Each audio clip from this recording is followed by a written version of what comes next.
co-authors, I mean, I reacted very, very positively to the book, I have to say. There might be the odd thing here and there where I would feel that the argument needs to be completed in some way, but basically I thought there were a lot of good ideas there. My background is that I was an Irish diplomat, but I chaired the negotiations at the UN on the Sustainable Development Goals and what's called the 2030 Agenda for Sustainable Development. So it means that I'm, vaguely speaking, seen as a kind of a father or culprit for the SDGs. I did that with Kenya. That's the way, the Global North and the Global South. But I have a continuing interest in all the issues that you have identified in this book, and that's really why I was delighted when John gave me an opportunity to react and comment on it. I mean, I won't take up too much time, but my job was to persuade 193 countries at the UN to agree to the SDGs and to agree to the various other bits that went with them, such as the declaration, which includes, for example, the concept of leaving no one behind, provisions about how we monitor progress, provisions about what means of implementation, etc. So the whole package is called the 2030 Agenda. It's meant to, as you know, expire in 2030. That's a bit of a joke because we are nowhere near achieving them. I mean, the simplest statistic would be about 16%, 15 or 17 it varies, but roughly speaking, 16% of the targets are on track, which means that there's a vast balance which have yet to be achieved and will not be achieved by 2030. So we can already look ahead and imagine that there will be another global effort made to agree a new agenda for, well, take your pick. It could be the 15 years from 2030 to 2045. It could be even 2050. But the one thing that won't happen, I think, is that we will suddenly have no more global goals. I think there's going to be another agenda, which is why I'm not saying that your ideas will immediately be accepted in full. I won't say that. But on the other hand, people might be more open to considering them than you would expect. That's a sweeping statement from me. But a number of things have happened. One is that I suppose the dynamic has shifted within or among the 193 countries. The Global South, I think, will have a much bigger say in what comes next, as it were. Frankly, you'll have the US probably not taking part at all. We can assume that on the basis of Trump being there. But I think that the issue, for example, of GDP as a measurement of growth, if I take that one straight off, that already is being reviewed or revisited. You mentioned that conference last year. I'm not saying that it will necessarily happen, but you could imagine a kind of a hybrid where there would be various measurements of, let's call it, well-being, prosperity. I'm deliberately avoiding the word growth, but that there could be a mixture of the GDP and also then of these, frankly, much fairer measurements that you've described in your book. So that's one. The second thing is respect for planetary boundaries. We paid lip service to that in the negotiations around the SDGs, but it wasn't really taken that seriously. But in the meantime, the role of science in monitoring our capacity to achieve these goals has risen steadily. So there are at least there's a 4-yearly report which comes out called the Global Sustainable Development Report, and its job is to give a rigorous science-based account of where the world is at in terms of achieving these goals. That is a more important factor now than it was in 2015. And I think that when it comes to the next set of negotiations, there will be greater respect for planetary, or greater recognition that we have exceeded planetary boundaries. So maybe you'll call me a hopeless optimist, but the odd thing is that the SDGs as a project are utopian.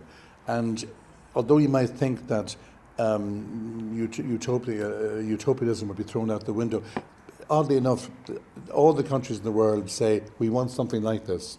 next time. So I think people are going to be even more imaginative and ambitious, not less. You might ponder the logic of that, but one way or another, there's only one country which has withdrawn from the mentally from the SDGs, and that's the US under Trump. Every other country is still solidly in favour, and I mean every other country. So therefore I think there's a basis on which, or there's a context in which we could introduce challenging ideas, and that's as much as I want to say for the moment, John. Well, thank you very much. Thank you very much, David. Okay, Janet, just say a little bit about yourself and your reaction to the book. Thanks. My name's Janet. I'm a Green Party councillor for the North Inner City of Dublin, so this area that you're all sitting in this evening.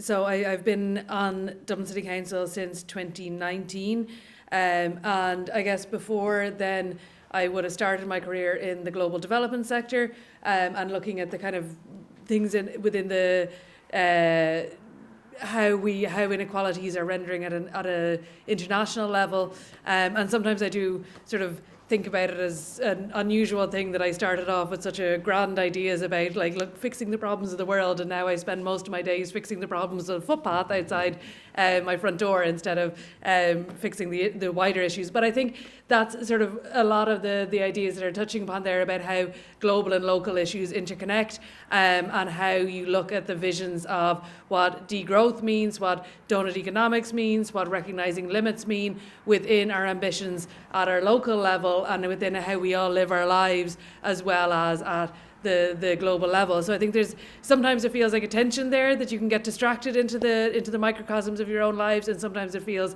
like very much it is one and the same, of sort of how we live our lives at the city level, at the family level, at the household level, to how we live our lives in the greater sense. So I think there's two things that really kind of stood out to me. One was that piece about thinking it through at the local level. We launched in Dublin, we would have launched our local economic community development plan a little while ago, which is a very dry sounding document, but is actually the most interesting parts of it, because in the city our budget and our big decisions are mainly about infrastructure, but infrastructure is infrastructure, and a city is actually its people and its life and its culture and its creativity, and that's what I think is the stuff that we really need to be nurturing, and I think that's very much so. One of the things that my colleague, particularly Carolyn Moore, as a Green Party councillor, pushed leading that process,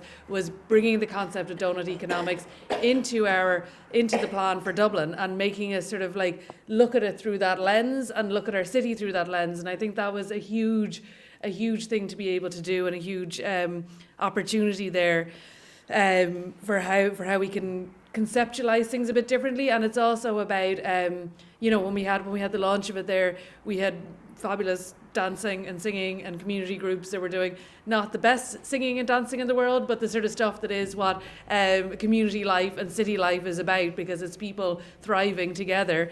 And I think kind of, recognizing that is the fabric of our city and our lives, and it's not just the what's fun or what's light about it. It's actually the essentials to our well-being collectively as well. And I think understanding that a little bit better is really important for and I think that a lot of the ideas that are sort of contained in this and within the wider sort of thinking around donut economics and planetary boundaries are helping us to recognise and challenge and deconstruct those ideas we have about productive activity, economic in one column, and then sort of the arts and the cultures and the caring and the community in another completely disconnected sphere. So trying to recognise that there is a connection there. And I think the other one that really stood out to me, I think, was just the use of fiction and the use of sort of imagination, and the imagination as a tool for challenging and tackling our planetary crises. And I think I as coincidence, I'm reading Amtav Ghosh's book at the moment, the first one that I'm reading, but it is that idea of sort of dipping into, alternative mindsets, alternative worldviews that allow you to imagine and see the world a little bit differently, and how powerful that can be for our own self-care in the more radical sense of it, to help us imagine, continue to work and imagine beyond our current existences or our current parameters, I guess. So I find that really powerful, not just the stories themselves, but the ideas of reconceptualizing all of our stories within kind of part of our work and part of our need to find solutions and be constructive or productive in that way, I guess, as well. And yeah, I think I was also just reflecting on the future thinking part as well. And, you know, a lot of the world of 2015 and before that was a world where the borders between our countries were so important and so defined, and the difference between the global north and the countries and as defined by our borders within them, and the countries of the global south was so significant. Whereas now, as our sort of migration is changing how our world looks, and the inequalities within our own communities and within our own countries become so much more stark than maybe at one stage the primary inequalities of the world were those.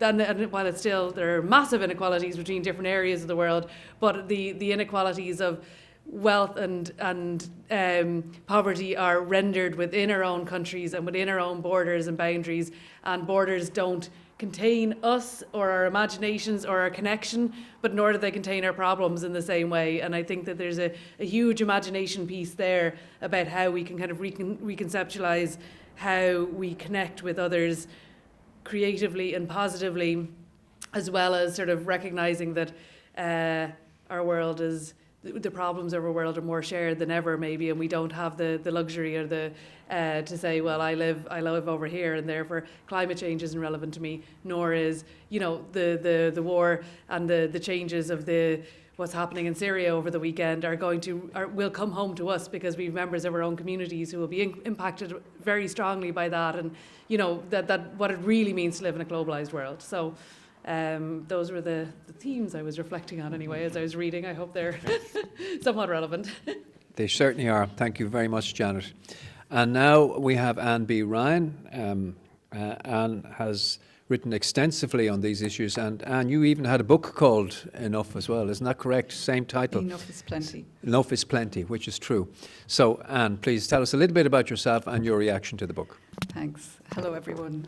Congratulations, Dirk, and your co-authors.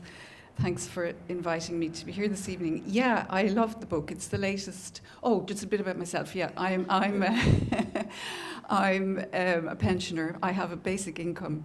I was a lecturer in adult and community education in Maynooth University. I've had a long-standing interest in the whole philosophy and practice of enough, so it did inspire me to write a book called Enough is Plenty in 2009. It was a kind of a riff on the Irish Cllr, which means enough and it means plenty. And of course we know that in Latin, satis is the word for enough, the basis of the word satisfaction. So I loved your riff on the etymology of the word. You can teach me how to pronounce it later on. So after I published that book, I thought, you could just keep writing forever. Is that a better place to hold a mic? Yeah, or was it? Perfect. Yeah. Okay. But it's important to try and put wheels on ideas. So I helped to start up Basic Income Ireland. We're an advocacy group for universal basic income. I've been a long-time member of FASTA, which was formed around the work of Richard Douthwaite that John mentioned. And I also then decided I better do something in my own locality, so I helped to start a community-supported farm. And then I took early retirement so that I could concentrate on that kind of stuff. Anyway, my reaction to the book, I love it. It's the latest in a long line. John mentioned some of the pedigree. I love the fictional bits, like as the others did, and I think that's really important to exercise the imagination. I suppose overall what it's telling us is that we need to be aiming for a smaller, fairer world economy that can deliver good life, quality of life for everyone, that we need to do it by design, as Peter Victor said, going slower by design, not disaster, and that we need a far less throughput of resources. And we do know that by 2050, we could have a fair world economy using about 40% of the current energy that we're using. And that could deliver well for everybody. That would be about the level of energy use of the 1960s. It could give everybody good nutrition, shelter, clothing, hygiene, healthcare, socialization in the form of education, communication, and so on, and good mobility. So the French have a saying, moins de bien, plus de liens. So fewer possessions, more connections. And that's part of the theme of the book that really resonated with me as well. So we need to be able to differentiate the kind of mind changes that we need to get there. We need to be thinking about energy for affluence versus energy for decent living. That's one of the themes I saw in the book. We need to be thinking about consumption in terms of getting rid of wasteful and luxury consumption and going for sufficiency, consumption around sufficiency. And also, we need to be thinking, and this was part of, the words weren't used, but the theme was there, what can shrink and what can grow. So not everything needs to shrink. We do need to shrink resource uses in wealthy countries, but economies in poorer countries could continue to grow with appropriate and modest resource use where growth meets all its social and ecological costs. The book says we need to grow the not-for-profit economy, collective ownership, cooperatives, commoning, and so on. Major theme for us in FASTA has always been the commons and commoning. Work that meets the needs of people and the planet. So care work, education work, agriculture, mobility, care at the center of economic and democratic life. And we also need to be growing structures and institutions that bring about well-being. So we have a lot of well-being frameworks going around at the moment, but a lot of them are about monitoring. So more active, proactive work to bring about well-being. We need to be growing international diplomacy and democracy as well. And democracy is a big theme in the book, which is really, really important. And of course, implicit in all of that is growing transdisciplinary cooperation among economists, ecologists, people in the humanities, social studies, psychology, and so on. So I'd like to just broaden out a little bit to some of the big systemic levers. Systems is a major theme in the book as well. How do we change systems? In FASTA, we've developed a number of what we call levers, or what Donella Meadows called levers. First, we talk about social wage, that is the collective benefits that everyone should receive from the wealth of the commons, deprivatizing some of the wealth system. I'll come back to that in a minute. Then caps and limits are mentioned, not specifically caps on fossil fuels, so I'll talk a little bit more about that. Commons-based taxes, so that we prevent wealth becoming, wealth that's created by the collective, we can prevent it becoming privatized. We need debt write-offs with social and ecological conditions attached. And we need caps on monetary wealth and asset accumulation. That's mentioned too, maximum income, closing the gaps between the rich and the poor. What isn't mentioned in the book, and which I'd love to, maybe we could talk about, is public money systems, debt-free money. The way that money is put into circulation is a major problem in driving growth. And public stakeholder banking. Finance is mentioned in the foreword, but I didn't see it mentioned anywhere else. So just to talk a little bit more now about caps, in FASTA we have developed a system called Cap and Share, which is a fair phase out of fossil fuels. I was heartened to see David saying that, you know, you might call me a hopeless optimist, but for talking about cap and share, but it could happen from what you're saying. So cap and share is a global system where you impose a hard and declining cap on fossil fuels. It's scientifically determined, so I was glad to hear you say that science is getting a bigger role. So where fossil fuels enter the economy through extraction or importation, there are no offsets allowed, and this cap declines gradually over the years, so until there's nothing being extracted. Then there are no offsets allowed. There are beneficial activities exist alongside the cap. there's a carbon fee. So the companies that are mining or importing are paying a carbon fee, and that is distributed in a share to every global citizen in the form of a dividend. So rich countries essentially would be subsidizing the energy transition of the poorer countries. And in some ways that would redress kind of historic inequalities. It would be managed by a global citizens trust, so democratic citizens management. And believe it or not, we have started already with a conglomerate, an alliance of global NGOs in Cap and Share Carbon Alliance, CASCA. And there are NGOs from all over the world. It's not just a white savior thing for the Europeans coming with this idea. There are NGOs from India, Africa, South America, and Europe pushing this and trying to put pressure on governments to sign up to it.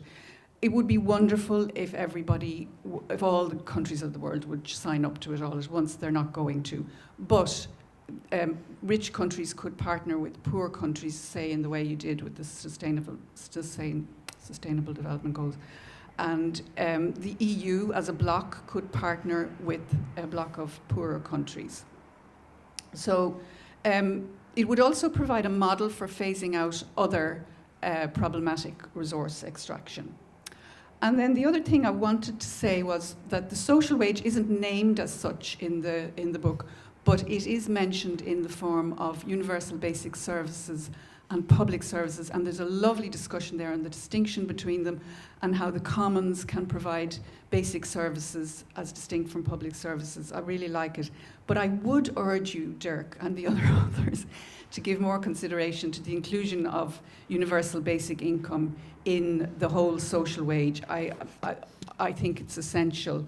In that I think if you have services alone, it's a little bit paternalistic. And if people aren't getting some cash, we live in a cash economy, they don't have when people have the universal basic income and the cash that goes with it, they have the flexibility in their decision making and the agility to respond and the freedom to say yes or to say no to various jobs or work that might be offered, because not all work is useful. In fact, some of it is harmful in the scenario that we're trying to move towards. So people really need to have the freedom, even in a shorter hours working scenario, which is promoted in the book. So I think the basic income would do a number of things. It deprivatizes part of the money system. It gives agility to people to respond appropriately as they are seen. And there are a lot of pioneers out there doing work that's really important in the kind of future scenario that we would like to see. But that work doesn't yet attract any income from the market, or it might attract very little. So the basic income would put a floor of support under them. Wouldn't be payment for the work, but it would support them to do the work. And also unpaid and gift work. We have a great tradition of volunteering, of mehel and commoning work in this country. Now, it's important to say that there are progressive and regressive versions of basic income. The neoliberal version would give people a basic income and then would pare away all the other services from the state. That's not what we're talking about. We would see it as a part of a suite of services, an essential part of the social wage. The point is made about it in the book that it promotes individualism and goes against cooperation. I mean, it could go either way. A lot depends on the context. If it's introduced in a degrowth context, and if we're talking about changing the narrative towards enough, I think basic income can be very, very positive. I just want to say a very final word, closing word about care. The book puts care at the centre of economic life, that the purpose of economic and democratic life should be to promote care. So we're talking about moving care away from a purely emotional and private response to other people and to nature. It is that, but we're talking about broadening it into a realm of disciplined responsibility, making it a universal value that we deliberately try to socialize everybody into. So we're talking about narrative change, which is one of the biggest system levers. And that it's an intentional activity. And it's also a kind of a commoning activity, the commons of care. There are many, many people working on care work at the moment. It's not recognised, and we need to make it the centre of economic life. And I do think that a really good social wage, including the basic income, could resource it economically. Okay, I'll just finish off with a very... so I really think it's time that we promoted this whole idea of enough, that it's not about going back to some supposedly glorious past, which may or may not have existed. It's about taking these ancient ideas and bringing them forward in a way that's appropriate for the past, with satisfaction, Cllr and DONOGHUE. Is that how you pronounce it? DONOGHUE. Thank you. Thanks for listening. Thank you very much. Thank you.